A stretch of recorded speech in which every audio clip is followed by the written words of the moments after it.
Bapak Ibu Saudara yang dikasihi Tuhan, bacaan saat ini terambil dari Kisah Para Rasul pasal 2, ayat 1 sampai dengan ayat yang ketiga. Kisah Para Rasul yang kedua, ayat 1 sampai dengan ayat yang ketiga. Demikian firman Tuhan bagi kita. Ketika tiba hari Pentakosta, mereka semua berkumpul di satu tempat. Tiba-tiba terdengarlah bunyi dari langit seperti tiupan angin keras yang memenuhi seluruh rumah tempat mereka duduk. Tampaklah kepada mereka lidah-lidah seperti lidah api yang bertebaran dan hinggap pada mereka masing-masing.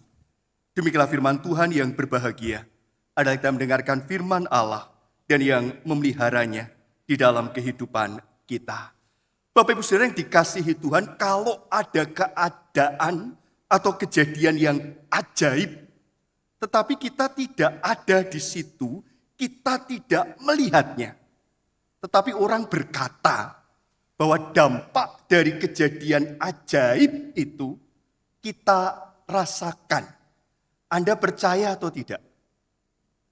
Ada peristiwa ajaib terjadi, kita tidak menyaksikan, kita tidak mengalami. Tapi orang yang hadir di situ bilang bahwa kejadian atau peristiwa ajaib itu punya dampak kepada kita. Bapak Ibu, Pentakosta itu peristiwa hebat, peristiwa ajaib.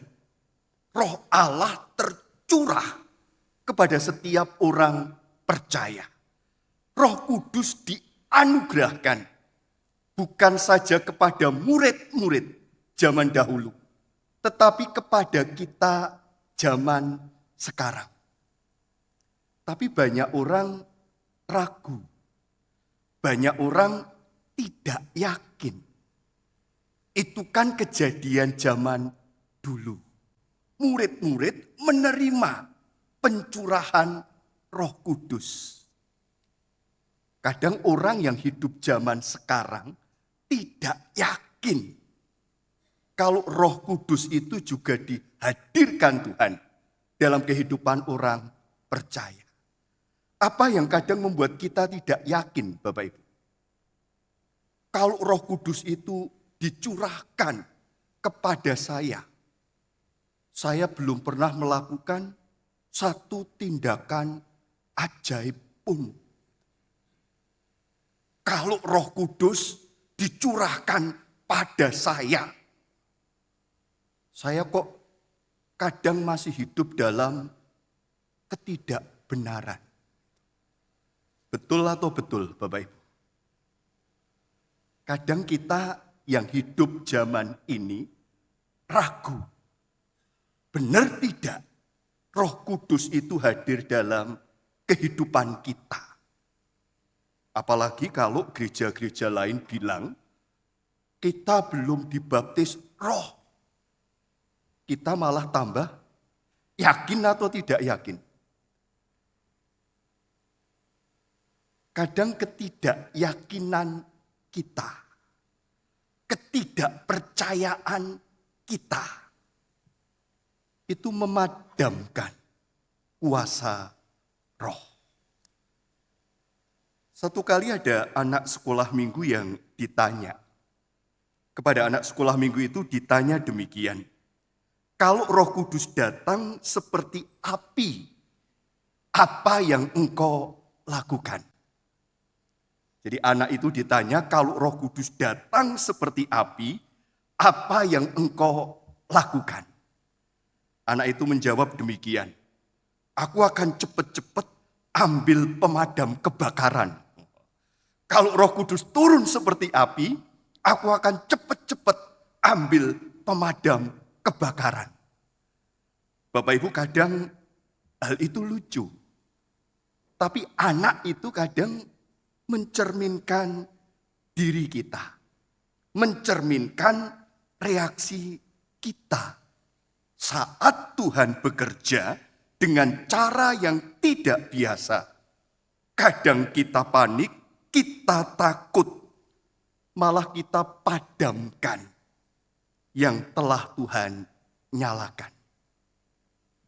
Hari Pentakosta adalah hari turunnya Roh Kudus kepada murid-murid Tuhan.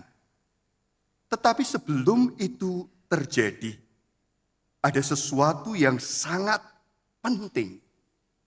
Ada 3 hal yang sangat penting. Dalam Kisah Para Rasul 2 dikatakan, semua orang percaya berkumpul di satu tempat. Yang pertama, mereka bersatu. Yang kedua, mereka dalam suasana doa dan penantian. Dan yang ketiga, mereka datang dengan hati yang siap menerima Roh Kudus. Ada yang mengatakan Roh Kudus tidak akan turun pada orang yang masing-masing sibuk dengan urusannya sendiri. Tetapi Roh Kudus turun pada komunitas yang berkumpul bersama. Tidak sekedar berkumpul, tetapi berkumpul dalam syukur dan juga siap untuk bertanggung jawab. Bersyukur bukan sekedar ucapan. Bersyukur bukan sekedar ucapan, tetapi bersyukur itu sikap hati yang mengingat. Bapak Ibu, saya mau tanya, kita ini kalau makin bertambah umur, dosanya makin banyak atau makin berkurang? Makin kita tua, dosa kita makin tambah atau makin sedikit? Makin kita tambah umur, makin kita tambah tua, dosanya tidak makin berkurang tapi justru makin banyak. Karena itu tiap-tiap hari itu Tuhan bermurah kepada kita. Tiap-tiap waktu Tuhan menganugerahi kita dengan keselamatan. Kita ini ditambah waktu, ditambah umur. Kadang tidak jadi makin baik, tapi makin blesak. Kadang dosanya tidak berkurang, tapi justru makin tambah banyak dan tambah numpuk.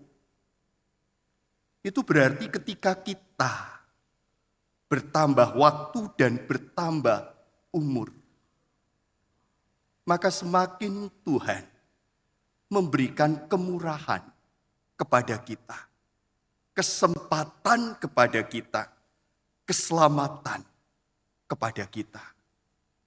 Dan makin kita bertambah waktu, bertambah usia, bertambah umur, Tuhan tetap setia, bahkan saat kita lemah. Dan Tuhan punya rencana besar untuk kita sebagai gerejanya. Satu kali ada seorang anak kecil yang setiap hari berjalan ke sekolah dan melewati gereja. Dia selalu berhenti di depan gereja. Dia tersenyum lalu berjalan.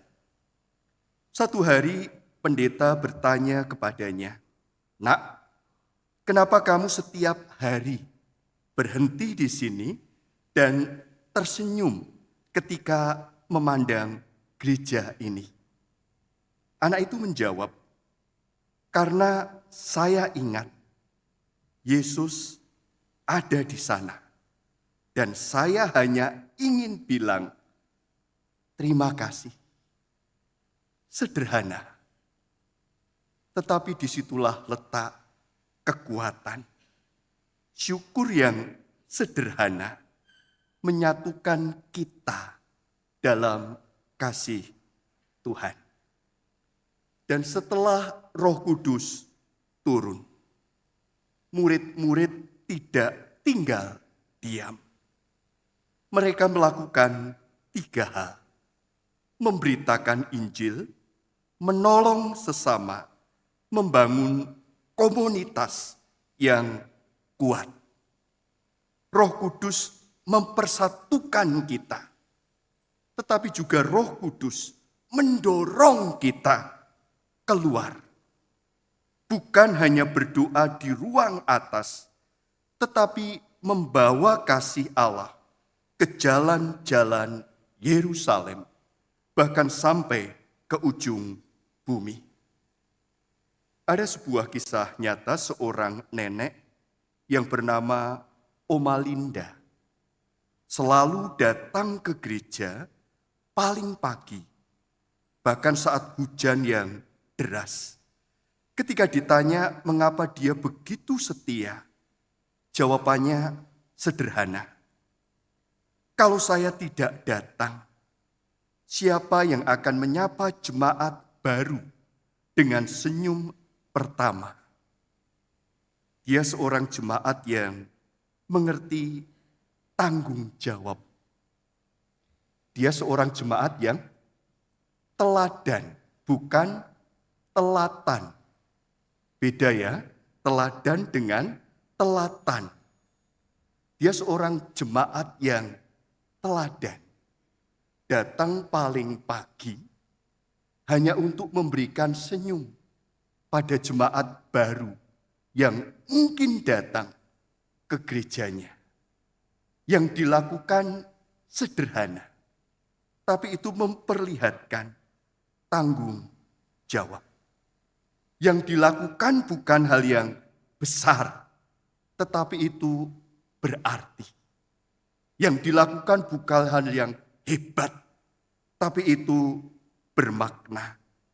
Karena dalam kerajaan Allah, tidak ada pelayanan yang kecil jika dilakukan dengan kasih. Maka Bapak Ibu Saudara yang dikasihi Tuhan, apa tugas kita sekarang? Ada 3 hal pula. Yang pertama, bersatu dalam doa dan syukur. Jangan biarkan perbedaan memecah persaudaraan. Kita semua satu tubuh Kristus. Dan yang kedua, terima api Roh Kudus dengan hati yang siap. Api ini bukan untuk dibanggakan, tetapi untuk menyalakan terang di tempat yang gelap. Dan yang ketiga, jalani tanggung jawab kita masing-masing. Apapun peran kita, sebagai pengurus, sebagai pendeta, sebagai penatua, sebagai pendoa, sebagai pelawat, sebagai pelayan-pelayan kecil. Semuanya penting di hadapan Tuhan. Karena itu mari Bapak Ibu semua, mari kita jadi gereja yang penuh syukur, bukan keluhan. Yang penuh semangat melayani, bukan hanya menonton. Yang penuh kasih, yang menyatukan, bukan menghakimi.